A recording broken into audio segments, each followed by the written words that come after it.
Bonsoir David et Jean-Pierre. Donc on nous l'a dit dans le reportage, le carénage est une affaire de sécurité. Est-ce que les travaux de carénage sont aussi importants tous les ans? Je trouve que le reportage a bien répondu aux faits du carénage, et oui, bien sûr, ils sont très importants, et ça se passe une fois par an. C'est le moment où on enlève le bateau de son élément, et c'est le moment qu'on peut investiguer surtout les parties au-dessous de la ligne de flottaison. Et puis il y a d'autres travaux qui entrent en jeu à ce moment-là aussi. Et on peut gérer ce que moi j'appelle les conflits. Mais ça, on va venir ça après.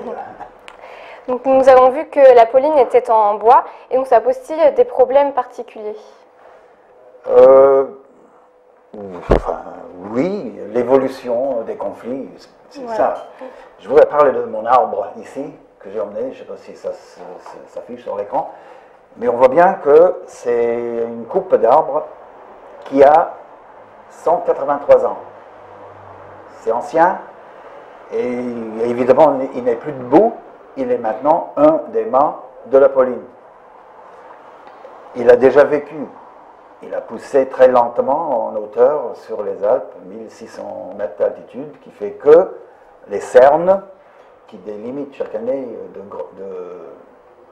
de son existence, et donc il a résisté, donc on veut bien que sa deuxième vie soit aussi utile et sans souci. Mais et ça c'est mélèze, c'est léger comme bois. Mais le bois dont est construit la Pauline, c'est du chêne. Et ça c'est plus lourd. Et ce bois-là qui se sert pour les planches, les bordées en fait, c'est les planches qui font la coque, c'est du chêne. Et le bois n'aime pas les clous, et les clous n'aiment pas le bois. Et donc ils sont en conflit un peu dès le début. Le tannin dans le chêne attaque le zinc sur les carvelles, c'est le nom des clous, et les clous ils ripostent en attaquant le bois qui pourrit derrière. Il y a une espèce d'électrolyse qui se fait parfois, ou bien carrément les clous ils rouillent. Et on doit gérer ça, et c'est dans le temps. Et donc en investiguant chaque année l'évolution de ce conflit, on peut voir s'il est nécessaire de remplacer tel ou tel morceau de bois ou telle fixation des bordées sur les membrures. La même chose pour le mât, parce qu'il n'a plus de racines. Comment est-ce qu'il tient debout? Maintenant, il est implanté il a été taillé en forme de bonnet d'évêque. Il est dans le bois, sans racines, mais il est maintenu par les aubans, et on doit vérifier que les aubans ne se dégradent pas non plus. Donc c'est continuel, cette lutte de suivi des conflits et les réparations qui vont avec. Voilà. Et autre chose, est-ce qu'il y a des contrôles officiels avant que le bateau puisse prendre la mer? Bien sûr, bien sûr, bien sûr. Déjà, on le fait nous-mêmes, on fait venir des experts, et vous avez entendu le charpentier marine décrire son travail et son expertise là-dessus. Et il y a des gens qui vérifient que la partie électrique marche bien aussi d'ailleurs, et on fait appel aux experts là-dessus aussi. Et chaque année, il y a vérification de tout ce qui est sécurité sur le bateau, les gilets, les fusées, les radeaux et tout, et les affaires maritimes entrent en jeu là pour vérifier que tout est en règle. Et donc on a un troisième œil qui nous regarde aussi, qui peut qu'est-ce que je veux dire, qui peut faire en sorte que les gens qui viennent à bord soient tranquilles, que tout est en règle et que tout fonctionne bien et que eux ils sont en totale sécurité. Et c'est le moment de le faire. Pendant que le bateau n'est plus dans l'eau, là, il ne travaille plus, donc on peut enlever tout, on vérifie les voiles et tout. Et quand tout est remis, c'est remis en état de marche. Très bien. Et Jean-Pierre, pouvez-vous nous expliquer comment est née l'association et pourquoi avoir choisi un bateau à deux mâts? Bonsoir Delphine. Donc l'association a été créée en 1989 oui, par 6 personnes qui ont décidé se lancer dans le défi de construction d'un bateau pour répondre au concours du chasse-marée de 1992. Et ils ont décidé ça en revenant de la fête des champs de marins de Paimpol. Et donc, ils se sont adressés à quelqu'un qui était beaucoup plus connaisseur de l'histoire de Daouet que je veux parler de 5 personnes, plus la sixième en fait était inclue dans le groupe, mais elle était beaucoup plus penchée sur l'histoire.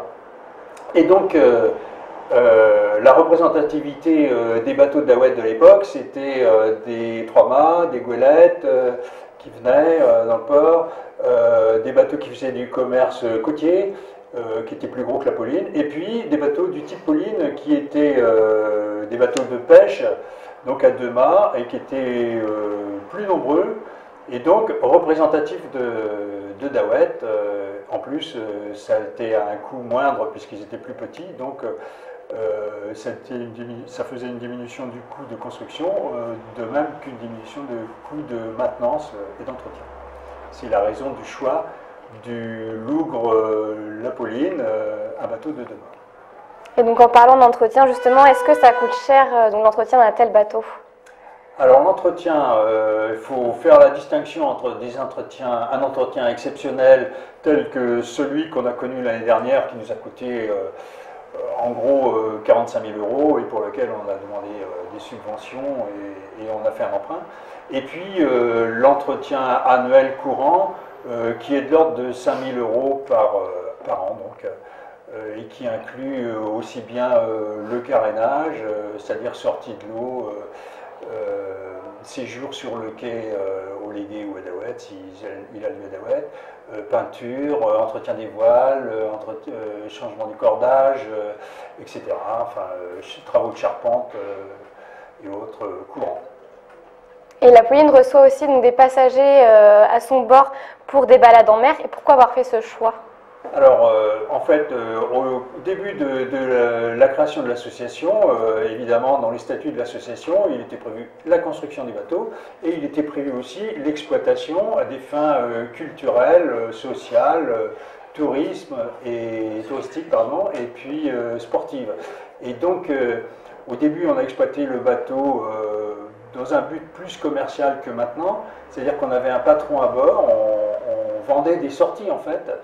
Actuellement, on n'a plus de patron, on marche plus en associatif et donc les gens qui font partie de l'association, comme avant d'ailleurs, mais actuellement sont des mordus qui veulent faire partager leur savoir à tout le monde et donc aux touristes qui viennent sur Blénavalandré, aussi bien que les gens qui habitent localement, enfin la région, la commune et les Côtes d'Armor. Voilà. Donc,